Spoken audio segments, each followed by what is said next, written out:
Second Amendment. Just go straight into it. I love it. Oh no, you know, I'm a firearms advocate.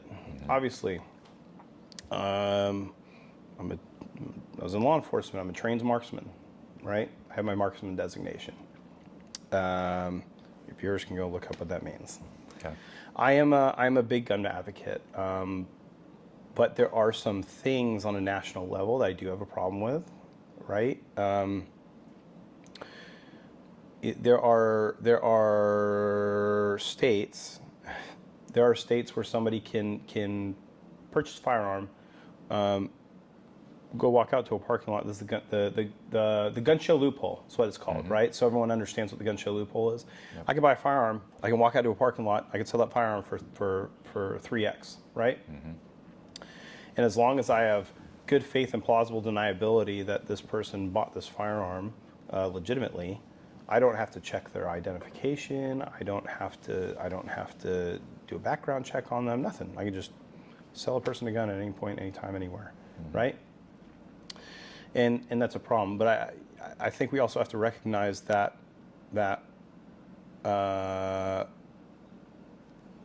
was Barack Obama and his administration that was quite literally selling our firearms to criminal organizations purposefully that were being used on our own law enforcement officers. I was in Texas when that was happening. Yeah, you're talking about the shipping of guns to Mexico. 100%. Yep. Right? Fast and Furious.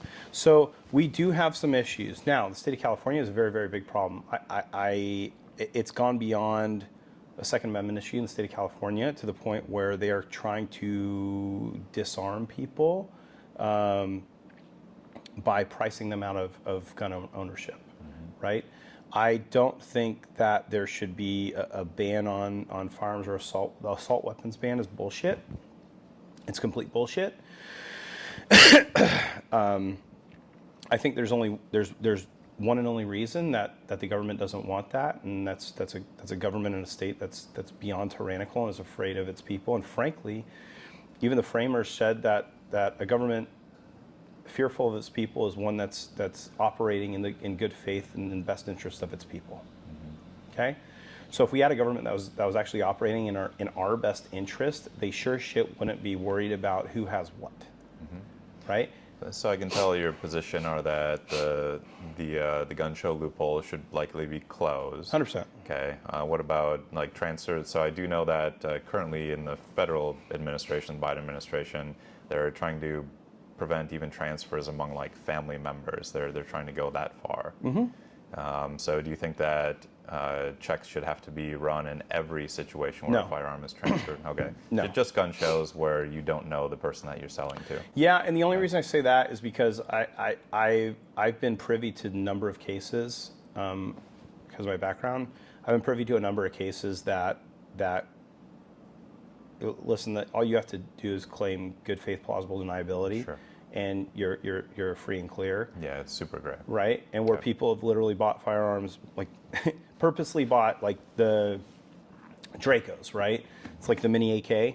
Purposely bought them knowing that they could turn around, go to a parking lot, and sell them for 3x to gang members that are going to use them in a day or two to light up a neighborhood. Sure. Right?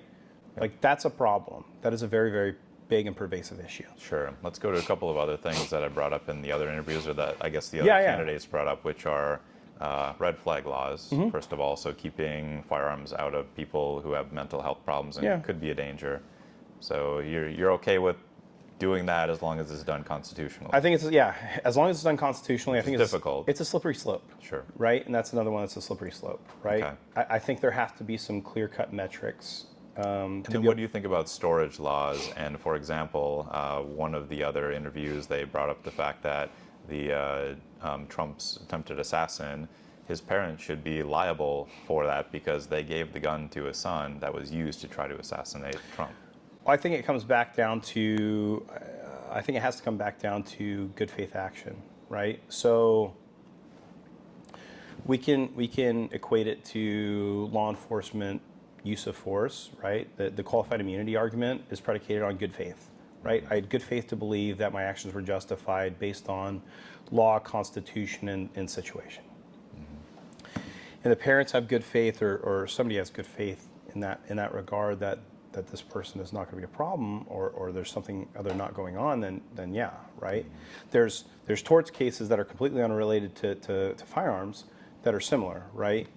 Regents is a great example, right? You have to have good faith. Like, there has to be good faith that there isn't an actual tangible threat.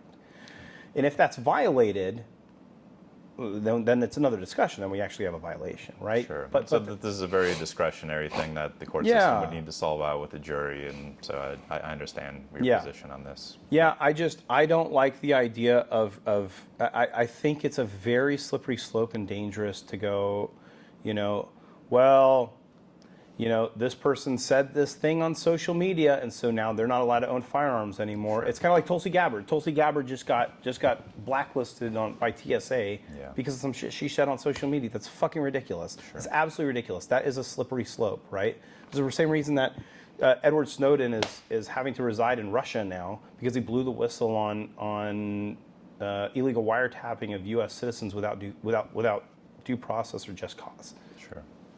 Right? And that's the big issue here. It's not necessarily looking at these small, nuanced things. It's looking at the broader issue of Chevron deference just got overturned because we have these entities that were given an inch and decided to take not 1 mile but 15, right? We have to have some reasonableness in here. Otherwise, it does become the slippery slope.